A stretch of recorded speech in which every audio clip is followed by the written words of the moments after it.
Astro lineage channel में आपका स्वागत है। आज हम एक और योग की चर्चा करेंगे जो कि पंच महापुरुष योग में से आता है भद्र योग। ये जो भद्र योग है ये बुध से बनता है। जैसे हंस योग गुरु से, शश योग शनि से, तो भद्र योग बनता है बुध से। परिभाषा वही सेम है कि केंद्र में बुध को स्वराशि उच्च का होना चाहिए। अब उच्च के बुध कन्या में ही होते हैं, किसी दूसरी राशि में नहीं होते, तो स्वराशि भी हैं और उच्च भी उसी राशि में है। इसलिए कन्या और मिथुन राशि में अगर बुध आपकी कुंडली में केंद्र भावों में बैठे हैं, केंद्र भाव का मतलब है ये चार भाव, लग्न, चतुर्थ, सप्तम और दशम, इन भावों में अगर बुध स्वराशि के होकर बैठे हैं तो आपका बन जाएगा भद्र योग। अब ये जो भद्र योग है ये कौन सी परिस्थिति में बहुत अच्छा लाभ देते हैं और कौन सी में कम देते हैं। वैसे तो बुध पीड़ित नहीं होते। बुध जो है वो यूजुअली किसी ग्रह से भी पीड़ित होते नहीं हैं। बुध राहु के भी मित्र हैं, बुध शनि के भी मित्र हैं, बुध सूर्य के भी मित्र हैं।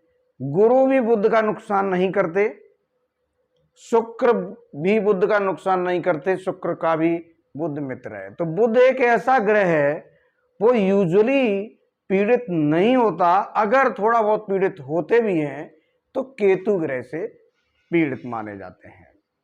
लेकिन अगर केतु बुध को अगर देखेंगे तो राहु बुध के साथ अवश्य होंगे।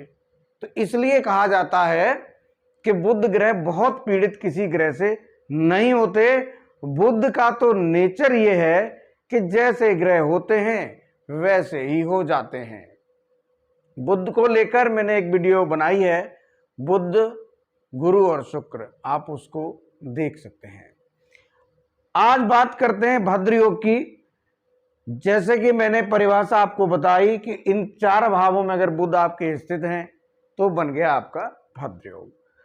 अब ये भद्र योग आपको इन चारों भावों में किस परिस्थिति में ज्यादा अच्छा फल देता है।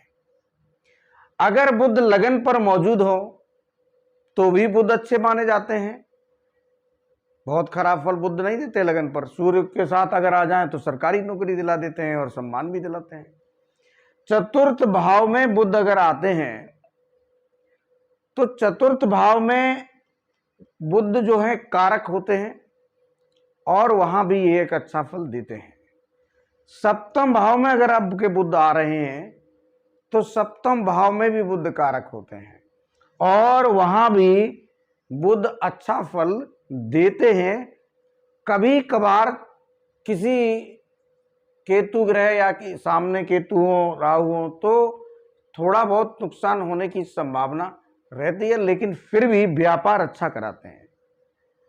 दूसरा, बुध आपके दशम भाव में बैठे हो, इससे अच्छा तो कोई स्थान नहीं बुध का। दशम भाव का बुध जबरदस्त होता है।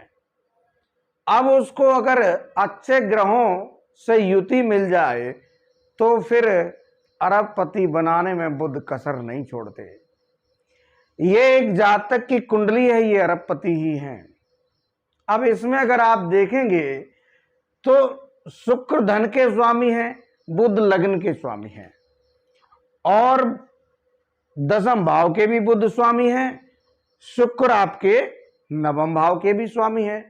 अब यहां देखें तो दशम भाव, लग्न, धनेश और भागेश मिलाकर बुध शुक्र की यहां युति है और बुध यहां पर होंगे स्वराश। तो यहां बन जाएगा बुध का स्वराश होने से भद्र योग और शुक्र साथ में होंगे तो ये लक्ष्मी योग बन जाएगा।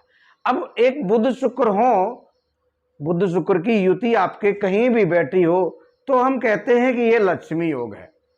लेकिन अगर आप यहां देखेंगे कन्या राशि में, अगर आप कन्या लगन में आप देखेंगे तो बुध स्वयं धनेश ही होते हैं और धनेश होके लक्ष्मी के कारक शुक्र कर्म भाव में स्वराज बुध के साथ बैठ जाएं तो ये तो निश्चित लक्ष्मी योग हो गया। और इसीलिए ये जातक जो हैं अरबपति हैं। राहु बुध का भी मित्र, शुक्र का भी मित्र। तो राहु का तो काम ही यही है कि जिस ग्रह के साथ होते हैं उसको बढ़ा देते हैं। लेकिन कुछ एक ग्रह के साथ राहु उतना अच्छा फल नहीं भी देते हैं, लेकिन बुध के साथ तो अच्छा फल देने के लिए पूरी तरह मजबूर होते हैं। तो ये जो बुध शुक्र का ये युति है, ये एक जबरदस्त युति है। 10वें भाव पर अगर सूर्य आ जाएं, अच्छा फल देते हैं, दिशा बल इनको प्राप्त होता है। अब यहां सूर्य राहु का एक संबंध है जो कुछ नुकसान अवश्य कर सकता है, लेकिन बुध और सूर्य का जो संबंध है वो जबरदस्त फायदा करने वाला है। तो इसीलिए कुछ नुकसान अगर होते हैं तो एक बड़ा फायदा भी होता है। तो फिर आदमी ये जान ही नहीं पाता कि उसकी कुंडली में क्या राहु और सूर्य के कारण नुकसान हुआ।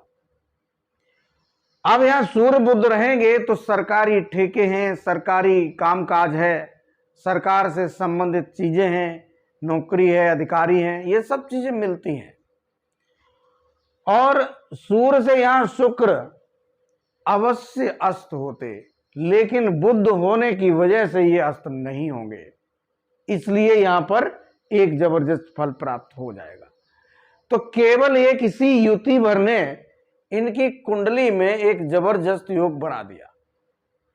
वैसे तो गुरु भी आपके वृषभ राशि में बैठे हैं और आपके चतुर्थ भाव और सप्तमेश होकर बैठे हैं, तो ये भी एक अच्छा योग है।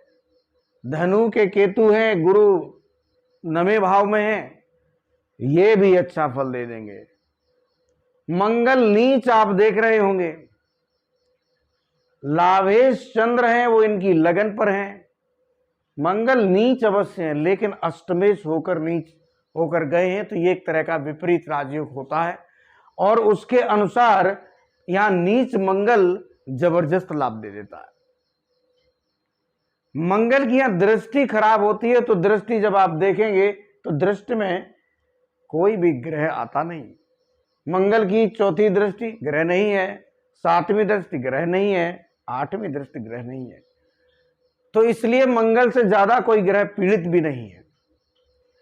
इस तरह से भी कुंडली को देखना चाहिए। तो आप लोग समझ गए होंगे कि बुध का जो भद्रयोग है वो किस तरह से आपको अधिक लाभ देता है, और अगर भद्रयोग पूरी कुंडली में कहीं भी बना है, ये एक अच्छा योग व्यवसाय के लिए बहुत अच्छा है, नौकरी के लिए भी अच्छा है यदि सूर्य शनि के साथ में है। आप लोग चैनल को लाइक करें, सब्सक्राइब करें। धन्यवाद।